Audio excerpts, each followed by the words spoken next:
There they are on your counter again. The same sad story you have watched play out 100 times. You brought them home 3 days ago, bright yellow and firm, and already the brown is creeping up from the bottom, the skin going soft and slack, the smell turning from sweet to something just past ripe.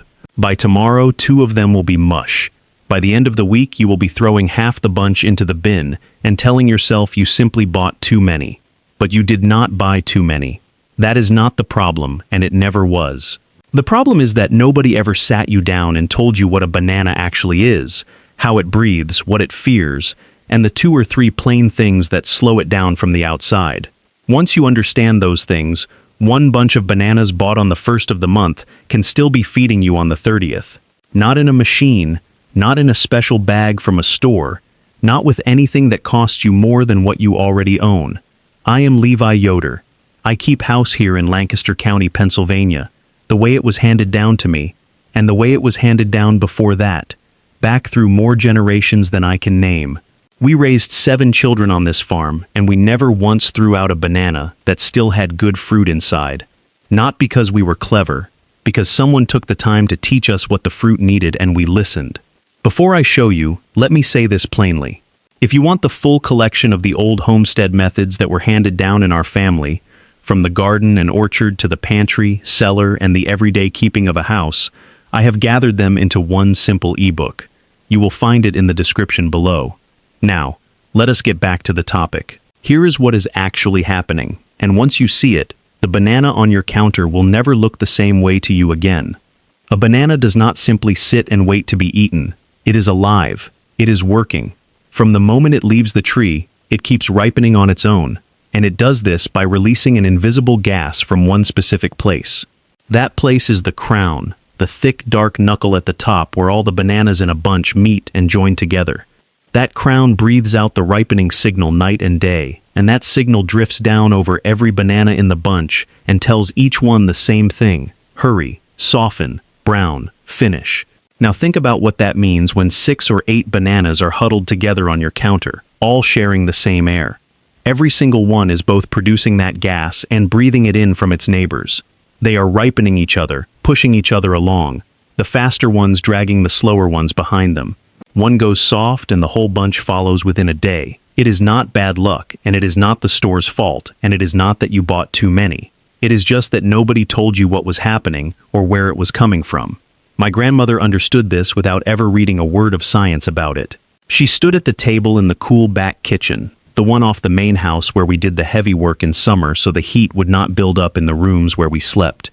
I was maybe 9 or 10, watching her hands move over a new bunch, and I asked her why she was pulling them apart instead of leaving them the way they came.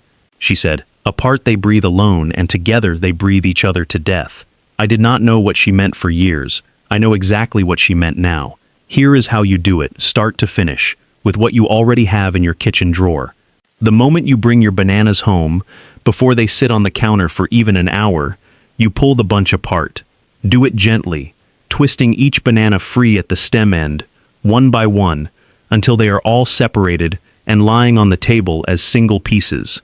This alone buys you days because you have broken up the crowd.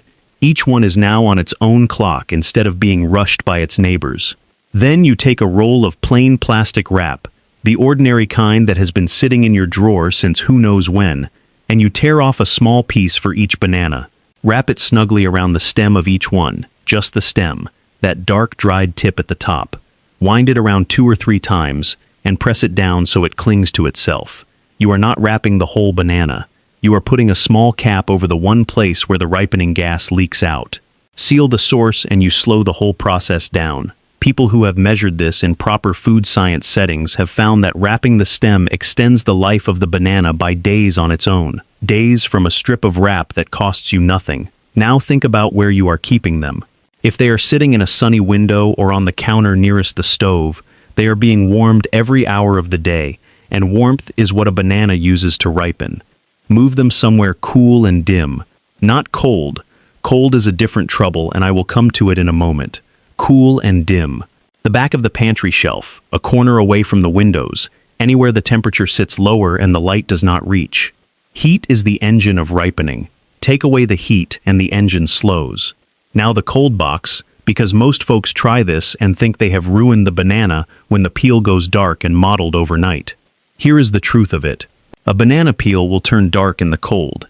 That is not the fruit going bad. That is only the peel reacting to the chill. Pull one open after the peel has gone dark and the fruit inside is still firm, still sweet, still perfectly good. The old women in our community knew to judge a banana by the inside, not by the color of the coat it wore. If your bananas are already ripe and you need to stop them where they are, put them in the warmest part of the cold box, the door shelf, and pay no attention to the darkening peel. The fruit inside will hold for another week easily. And here is what my grandmother did when the last few bananas in the bunch went fully ripe before anyone got to them. She did not throw them out, and she did not bake bread every single time either, though the bread was always welcome. She peeled them, broke them into rough chunks, laid them out on a tray, and put them in the coldest part of the cold box to freeze solid overnight. Once frozen, she tipped them into a cloth bag and kept them there. Frozen ripe banana keeps for months, goes beautifully into porridge on a cold morning, and the sweetness only deepens once the fruit has frozen through. Nothing was wasted. That was the rule, not the exception. Nothing was ever wasted. Now I want to be honest with you the way I always try to be, the way I would want someone to be honest with me. This method will not keep a banana looking like it just came off the store shelf for 30 days. The peel will spot and darken as the weeks go on. That is the banana's own skin aging, and it cannot be stopped entirely, only slowed. What you are keeping is the fruit inside, and the fruit inside a spotted banana is sweeter than the fruit in a bright yellow one. The old way of thinking about food was never about how it looked. It was about what it gave you when you opened it and ate it. That is the standard worth keeping. What you should expect from doing all four things together, separating the bunch, capping each stem, keeping them cool and dim, and freezing what ripens fastest, is a bunch of bananas that lasts you somewhere between 3 and 4 weeks instead of 3 or 4 days. The difference is real. You will feel it in how often you stop throwing food away and how much less often you are replacing what you just bought. Think for a quiet moment about who gains from your not knowing any of this. The store sells bananas to move quickly. A bunch that goes soft in 3 days is a bunch you are back to replace by the weekend. The produce section is not arranged for your pantry. It is arranged for turnover. The plastic bag they come in traps moisture against the skin and speeds the whole process along. The way they are stacked, all crowded together under warm store lighting, is the worst possible condition for keeping them, and the store knows this and does nothing about it, because a banana kept 3 weeks is a banana they do not sell you twice. I will not stand here and tell you there is some room of men plotting against your fruit bowl. That is not how it works, and it is not worth saying. What is worth saying is this: a whole system runs itself around the idea of you buying more and keeping less, and nobody anywhere in that system has to coordinate or agree for it to work exactly that way.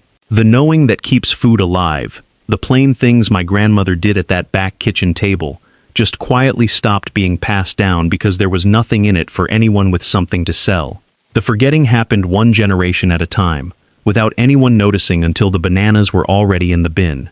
You have it back now. That is the whole point of sitting down and going through this together. So here is what I want you to do before the week is out. Buy a bunch, or look at the one already on your counter, and do the 4 things. Separate each banana from the bunch.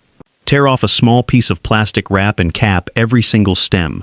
Move them to the coolest dim place in your kitchen, and if any start to go faster than the rest, peel them and freeze them the same night rather than watching them turn. Come back and tell me in the comments how long your bunch lasted this time against what you were used to, and tell me your county and how old your house is while you are there. I love knowing who is out there trying these things and what kind of home they are keeping. I read every comment and I am always glad to hear how it went. Next time I am going to show you how my grandmother kept eggs fresh on the pantry shelf for the better part of a year without a cold box of any kind, using one plain thing off the counter and a bowl of water. The outside world rediscovered it recently and acted as though they had invented something new. We never stopped doing it. The people who built this country with their hands knew things we are only just starting to remember. That is exactly the keeping of your own pantry back in your own hands. One stem carefully wrapped, one good bunch saved at a time.